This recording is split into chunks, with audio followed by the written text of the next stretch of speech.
Goeiedag en baie welkom by die tweede episode wat ons aanpak saam met Help in Hand se Studietrust en vandag se tema belasting met hart. Vandag saam met my in die ateljee het ek vir Jaco van der Merwe, die voorsitter van die Vereniging van Rekenmeesters vir Afrikaans. Jaco, baie welkom en dankie vir jou tyd vandag. Baie dankie Dion. En ook Jolandi Tron, afdelingshoof administratief by die Help in Hand Studietrust. Jolandi, welkom. Goeiedag.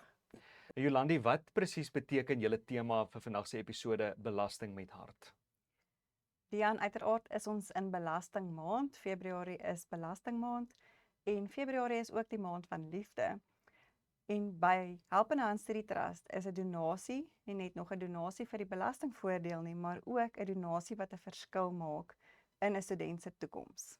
Ja, jy kry belastingvoordeel, maar jy maak ook 'n verskil en Maak dit is wat groot belangrik is. verskil. Jaco, wie is die Vereniging van Rekenmeesters vir Afrikaans? Dion, ons is nou 15 jaar oud. En die vereniging is gestig omrede ons as rekenmeesters. Dis nie net vir rekenmeesters nie, dis ook vir finansiële bestuurders en ander mense in die finansiële wêreld. Maar ons as rekenmeesters moet wat ons noem voortgesette professionele opleiding doen. Dis 'n aantal ure in 'n veld wat ons elke jaar moet doen om op datum te bly met die nuutste dinge in ons beroep. En as ons dit nie doen nie, dan gaan die instituute en rade waarby ons geregistreer is, ons nie herregistreer nie. So ons is in 'n hoek, ons moet dit doen. Die probleem is net die mense doen dit nie meer in Afrikaans nie. En ek het dit goed begin sien in die 90's en hier in die 2000's het ek allerlei voorstelle aan my eie instituut gedoen, maar ek het 'n koue skouer aanhoudend gekry. En uiteindelik het ons die vereniging gestig. So ons gee webinare vir ons lede in Afrikaans deur kundiges wat ons steeds in die bedryf het. En so ons doen dit op 'n absolute hoë vlak en ons doen byvoorbeeld 'n Afrikaanse belastinggids wat ook nie meer by ander plekke beskikbaar is nie.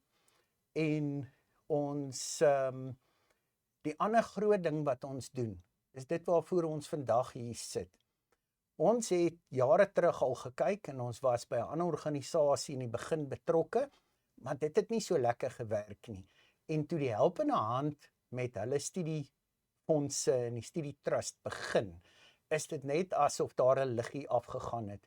Ek en die destydse hoof daarso, Stefan, het lekker gesit, die ding beplan, want ons het 'n paar rand gehad wat ons vir die doel wou aanwend.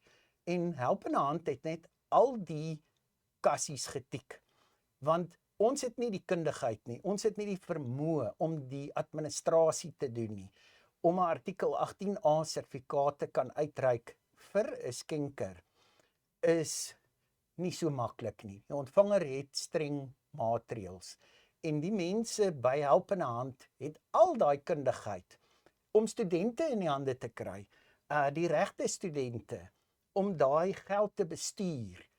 Dit is 'n magdom verantwoordelikhede wat ons nie voorkans gesien het nie. So ons het soos 'n hond wat 'n bus vang, met die bus gesit, wat 'n klompie geld is.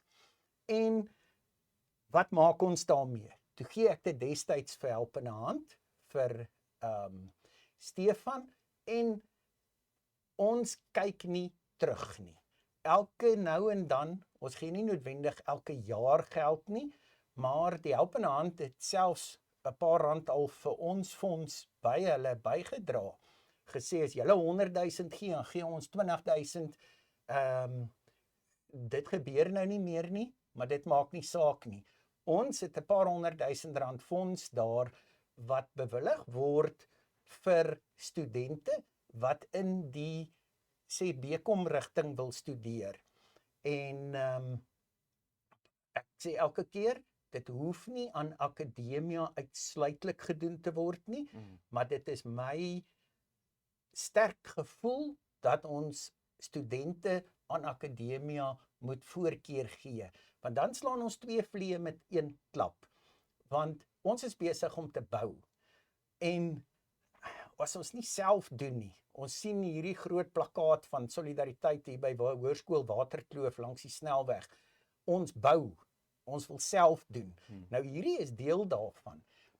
Wat kan jy beter doen as om vir iemand 'n visstok te gee in plaas van 'n vis? So ons is baie trots op ons verhouding met Helpende Hand Studie Trust en ons doen ons bes om elke nou en dan nog ekstra geld te gee as ons lede bietjie meer betaal en ons maak dalk 'n bietjie geld uit die webinare uit en daar is 'n oorskot. Verlede jaar het ons weer 100 000 gegee. Al daai bietjies help. En ons het nou nog nie van ons lede of van die publiek geld gekry wat die Helpende Hand ontvang het nie. Maar jy weet, enige iemand is welkom om die Helpende Hand te nader en as hulle byvoorbeeld vir ons fonds wil gee, is hulle welkom, maar daar's soveel ander fondse. So ek sou sê vir iemand by in die publiek wat dalk nou kyk, as jy omgee en jy wil hê ons taal en ons mense moet vooruitgaan, is daar nie 'n beter ding wat jy kan doen as om te help om 'n kind te laat studeer nie. Jolandi, het jy 'n voorbeeld van 'n student wat se lewe verander is deur hierdie skenkings? Ja, natuurlik. Ons het soveel voorbeelde daar buite van studente wat hulle stories met ons deel en studente wat soos byvoorbeeld die eerste is in hulle familie om te gaan studeer en 'n tersiêre kwalifikasie te bekom. 'n Goeie voorbeeld is 'n student wat 'n beroepskwalifikasie gedoen het en vandag het hy 50 ambagsmanne by sy eie instelling aangestel en 'n werk voorsien. Sure. So dis een van die suksesverhale. Daar is duisende natuurlik daarvan.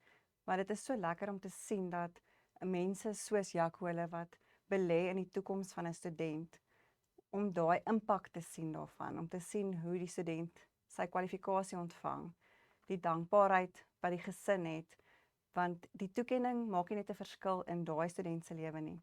Die toekenning maak 'n verskil in sy gesin, sy huidige gesin se lewe, sy toekomstige gesin se lewe, sy kinders en hulle kinders, en so verbreek jy eintlik maar 'n siklus ook vir so 'n familie, wat daai eerste student in hulle familie het, daai eerste kwalifikasie.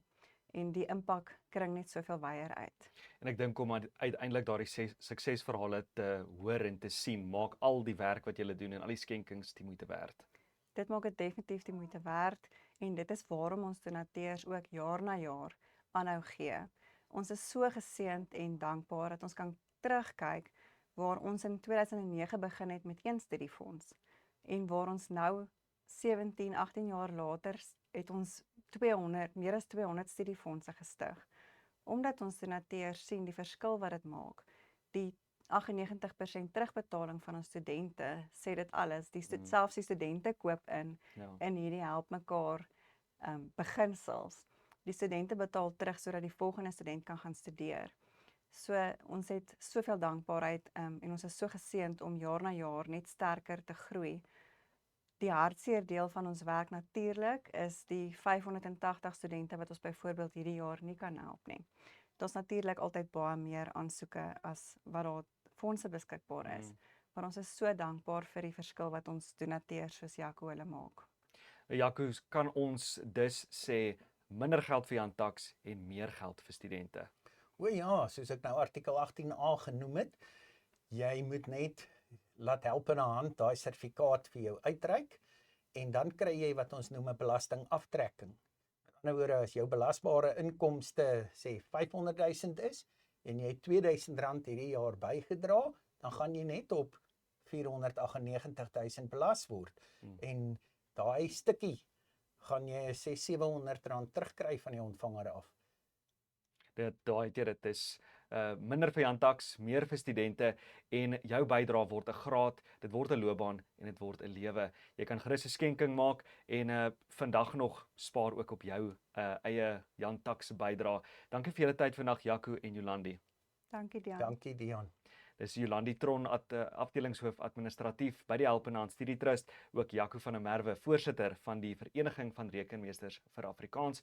Jy kan gerus hulle webtuiste besoek by www.helpendehandstudietrust.co.za of jy kan 'n e-pos stuur na studietrust@helpendehand.co.za.